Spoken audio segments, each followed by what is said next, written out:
Hi everyone, അസ്സലാമു അലൈക്കും. ഇന്ന് നമുക്ക് ചെറുപയർ ഉപയോഗിച്ചുകൊണ്ട് ഒരു കേക്ക് റെഡിയാക്കി എടുക്കാം. വളരെ പെട്ടെന്ന് റെഡിയാക്കി എടുക്കാവുന്ന ടേസ്റ്റി ആയിട്ടുള്ള ഒരു കേക്കാണ്. അപ്പോൾ അതിനായിട്ട് കുതിർത്തെടുത്തിട്ടുള്ള ചെറുപയർ, ഒരു മുട്ട, ഒരു പഴം ഇത്രയാണ് ആവശ്യമായിട്ടുള്ളത്.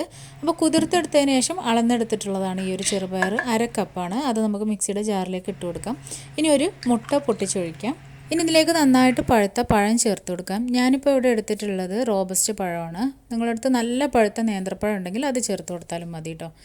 ഇനി ഇതിലേക്ക് അരച്ചെടുക്കാൻ ആവശ്യമായിട്ട് നമുക്ക് 1-2 ടേബിൾ സ്പൂൺ വെള്ളം ചേർത്ത് കൊടുക്കാം. ഞാനിപ്പോൾ ഇവിടെ ഒരു 3 ടേബിൾ സ്പൂൺ വെള്ളം ചേർത്താണ് അടിച്ചെടുക്കുന്നത്. നന്നായിട്ടൊന്ന് ബ്ലെൻഡ് ചെയ്തെടുത്തിട്ട് വരാം.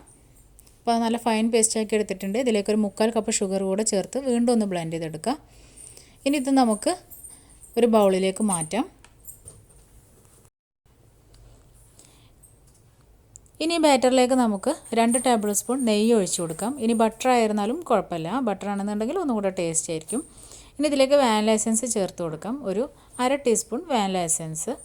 ഇനി 1/2 ടീസ്പൂൺ ബേക്കിംഗ് പൗഡർ, ഒരു പിഞ്ച് ബേക്കിംഗ് സോഡ, ഒരു പിഞ്ച് ഉപ്പ്. ഇനി വേണ്ടത് അമൃതം പൊടിയാണ്. 1 കപ്പ് അമൃതം പൊടിയാണ് ഇതിലേക്ക് ചേർത്ത് കൊടുത്തിട്ടുള്ളത്. ഇനി നിങ്ങൾക്ക് അമൃതം പൊടി ഇല്ലെന്നുണ്ടെങ്കിൽ ഗോതമ്പ് പൊടി എടുത്താലും മതി, പക്ഷേ ടേസ്റ്റ് കൂടുതൽ അമൃതം പൊടിയാണ് കേട്ടോ. ഇനി ഇതിലേക്ക് കളറിന് വേണ്ടിയിട്ട് ഒരു ഡ്രോപ്പ് ഗ്രീൻ കളർ ചേർത്ത് കൊടുത്തിട്ടുണ്ട്. അത് ഓപ്ഷണലാണ്, ആവശ്യമാണെന്നുണ്ടെങ്കിൽ മാത്രം ചേർത്ത് കൊടുത്താൽ മതി. ക്ലോക്ക് വൈസിൽ സാവകാശം നന്നായിട്ടൊന്ന് മിക്സ് ചെയ്ത് കൊടുക്കാം.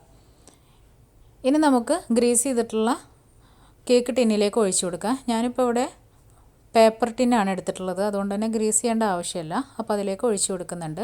ഇതിലേക്ക് ഞാൻ മുഴുവനായിട്ട് ഒഴിച്ചു കൊടുക്കുന്നില്ല. കുറച്ച് ബാറ്റർ ഞാൻ സ്ക്വയർ കേക്ക് ഉണ്ടാക്കാൻ വേണ്ടിയിട്ട് മാറ്റി വെച്ചിട്ടുണ്ട്. അപ്പോൾ ഇത്രയും ഒഴിച്ചു കൊടുക്കുന്നുള്ളൂ ഇതിലേക്ക്. ഇത് നമ്മൾ ഗ്യാസ് സ്റ്റോപ്പിൽ തന്നെയാണ് കേട്ടോ ബേക്ക് ചെയ്തെടുക്കുന്നത്. ഇനി ഇതിലേക്ക് വൈറ്റ് എള്ള് കൂടെ ചേർത്ത് കൊടുത്തിട്ടുണ്ട്. അപ്പോൾ ഡെക്കറേഷന് വേണ്ടിയിട്ട് ചേർത്ത് കൊടുത്തിട്ടുള്ളതാണ്. കയ്യിലുണ്ടെന്നുണ്ടെങ്കിൽ മാത്രം ചേർത്ത് കൊടുത്താൽ മതി. അപ്പോൾ അതാ നമ്മുടെ സ്ക്വയർ കേക്കും ഇവിടെ ബേക്ക് ചെയ്യാനായിട്ട് വെച്ചിട്ടുണ്ട്. സ്ക്വയർ കേക്ക് പെട്ടെന്ന് തന്നെ ആയി കിട്ടിയിട്ടുണ്ട്, കാരണം അതിലധികം ബാറ്റർ ഉണ്ടായിരുന്നില്ല കേട്ടോ. അപ്പോൾ ഒരു 10 മിനിറ്റ് കൊണ്ട് തന്നെ അത് ബേക്കായി കിട്ടിയിട്ടുണ്ട്. ഈ ഒരു കേക്ക് 15 മിനിറ്റ് കൊണ്ട് നമുക്ക് കുക്കായി കിട്ടിയിട്ടുണ്ട് കേട്ടോ. ഇനി നമുക്കിതിൽ നിന്ന് മാറ്റാം. ചൂടാറിയതിന് ശേഷം നമുക്ക് ഈ ഒരു മോൾഡിൽ നിന്ന് കേക്ക് പാത്രത്തിലേക്ക് മാറ്റാം.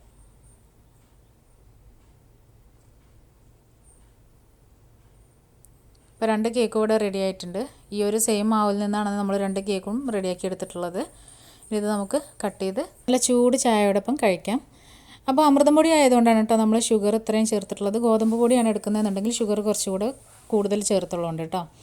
അപ്പോൾ നല്ല ടേസ്റ്റി ആയിട്ടുള്ള വളരെ പെട്ടെന്ന് റെഡിയാക്കി എടുക്കാൻ പറ്റുന്ന നമ്മുടെ ചെറുപയർ കേക്ക് ഇവിടെ റെഡി ആയിട്ടുണ്ട്. അപ്പോൾ തീർച്ചയായിട്ടും ഒന്ന് ട്രൈ ചെയ്ത് നോക്കാം. വീണ്ടും നെക്സ്റ്റ് വീഡിയോയിൽ കാണാം ഇൻഷാ അല്ലാഹ്.